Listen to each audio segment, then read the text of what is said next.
lipedema é o quê? O lipedema é uma doença que ela é considerada, na maioria das vezes, como uma doença genética e hereditária.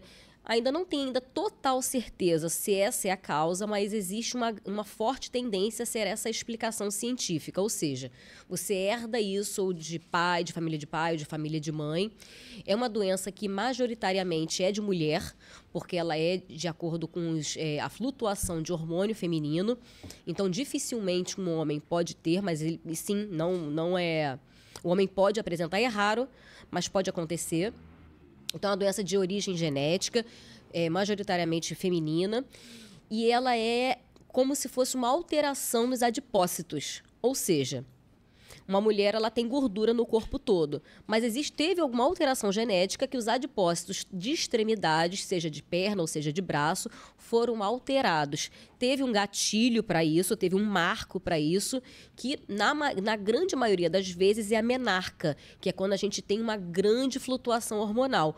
Porém, já existem relatos que crianças podem apresentar o lipedema, mesmo ainda sem ter a menarca. E na menarca acaba que piora muito, né? E atrelado a isso, paralelamente a esse gatilho hormonal, também hoje em dia fala-se muito do gatilho inflamatório. Então essa mulher ela pode desenvolver o lipedema ou por um gatilho inflamatório, ou seja, uma mulher que não tinha lipedema nenhum, mas ela acabou desenvolvendo o lipedema, como por exemplo a obesidade. O lipedema ele pode vir ali como uma consequência de uma obesidade, mas na grande maioria das vezes a história típica do lipedema é aquela menina que na primeira menstruação houve uma grande mudança no corpo dela, no qual ela começa a acumular gordura, essa gordura da perna, ela começa a hipertrofiar, ou seja, cresce tanto em tamanho quanto em número. E é uma gordura que não responde nem a dieta, nem a exercício físico. Então, por mais que ela tente emagrecer, por mais que ela tente fazer exercício físico, essa gordura não tem muito uma resposta em relação ao estilo de vida. Então, é uma mulher que... E aí ela não sabe muito bem tratar, então, consequentemente, essa doença ela só vai progredindo ao longo da vida, porque ela está tratando errado.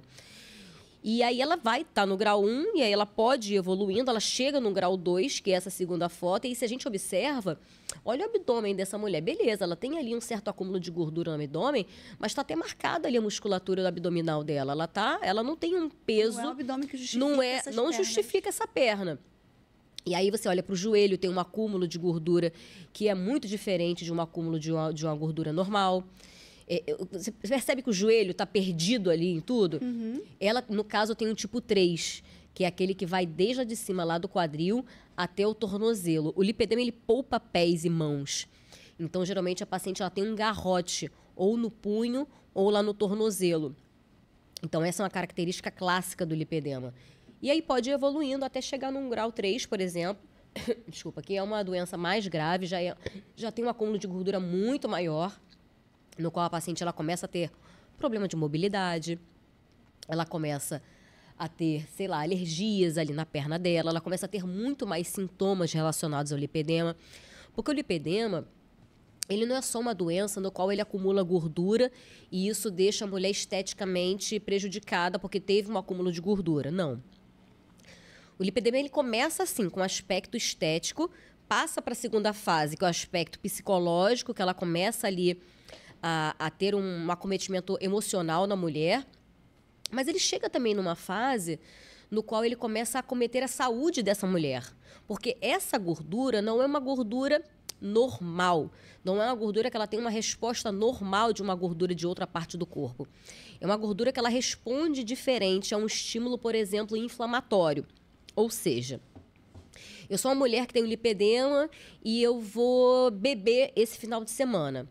Muito provavelmente, essa mulher que tem lipedema, ela vai realmente inflamar e vai se sentir inflamada por mais tempo do que uma mulher que não tem lipedema.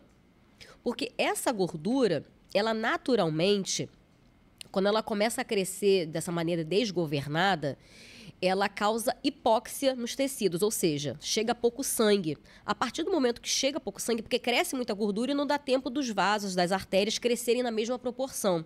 A partir do momento que chega pouco sangue, isso causa uma inflamação. Então já existe aí o primeiro passo da inflamação. Então já existe uma inflamação local.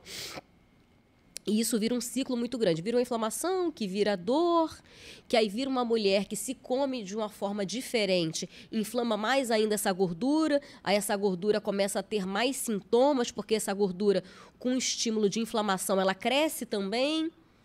Então, começa a gerar na mulher, numa certa fase, problemas de mobilidade e não só problemas estéticos. Até que chega num grau, que é o grau 4, que não está aqui, que é aquele grau que você já começa a ter acometimento de vasos linfáticos. E a mulher ela começa a ter lipolinfedema. E aí juntam duas doenças, que é o lipedema associado com linfedema, que é a insuficiência de vasos linfáticos. Gente, tudo começa... Existe a possibilidade de começar a partir de um trauma? Sim. Existem mulheres que... Tanto trauma, um trauma emocional, quanto com trauma também, um trauma grave na perna. Eu já tive uma paciente que ela conta que... A história dela foi incrível. Ela fala que ela teve um acidente de carro da Ponte Rio-Niterói. O carro caiu e ela... Enfim, caiu o carro, mas ela sobreviveu. Após esse trauma, ela teve trauma nas pernas. Começou o desenvolvimento do lipedema. Esse foi o caso que eu peguei de trauma mesmo, trauma físico.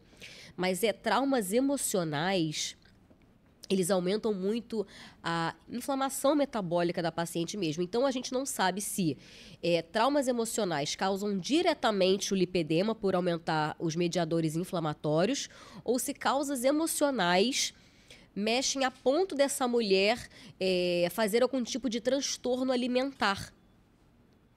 Transtorno emocional que cura na alimentação. E aí essa mulher, por um gatilho inflamatório, porque ela está comendo errado, começa a desenvolver o lipedema. Entendi. Então, porque é muito comum viver traumas. Eu falo isso porque... Coloca a foto 5. Vou mudar a ordem aqui, que é uma foto minha quando eu era criança. Eu até mostrei para você e você comentou que dificilmente crianças têm. Só que nessa foto eu já tinha sido abusada. Foi abusada por um tio da minha mãe. Isso é comum. Isso que eu então, ia falar agora. Quando você falou sobre quando eu perguntei se o gatilho pode ser algum abuso, eu até me emocionei. Foi porque eu lembrei que eu já tinha sido abusada nessa foto. Isso é comum. E aí eu vejo o tamanho dessa perna. Isso é muito comum. Isso a gente chama de uma forma de síndrome do baiacu. Geralmente, mulheres abusadas, e isso é muito comum. Eu escuto isso, no mínimo, uma vez por dia. Quase todos os dias. Mulheres que foram abusadas, elas podem ter algum tipo de estímulo, que a gente ainda não sabe qual, mas que essa gordura ela começa a se proliferar a ponto dessa mulher se esconder embaixo dessa gordura. Na verdade... Porque quando você falou que existe a vivência do abuso e aí a comida se torna uma ferramenta de proteção, né? Então, contando a minha história e o que acontece muito com os meus alunos, nós somos de uma geração onde a gente aprendeu que ser magro é ser bonito, né? Até hoje em dia a gente tem muito disso ainda, mas antes era muito mais, geração de Xuxa, Paquitas, onde todo mundo era muito magro. Então, acaba que, de forma inconsciente, se eu fui abusada e eu aprendo que se eu estiver magra, eu vou estar bonita, a fome emocional, que eu chamo, é uma fome, na verdade, não de comida, é uma fome de segurança e proteção. Uhum. Então, quando você fala que pode ter uma situação que foi um fator desencadeante, um gatilho de um trauma físico que fez com que desenvolvesse esse transtorno alimentar e aí o comer descontrolado causava obesidade e a inflamação e daí vem o lipedema, eu consigo compreender o porquê dessa perna mais larga. Com essa idade já, assim, aparentemente, né?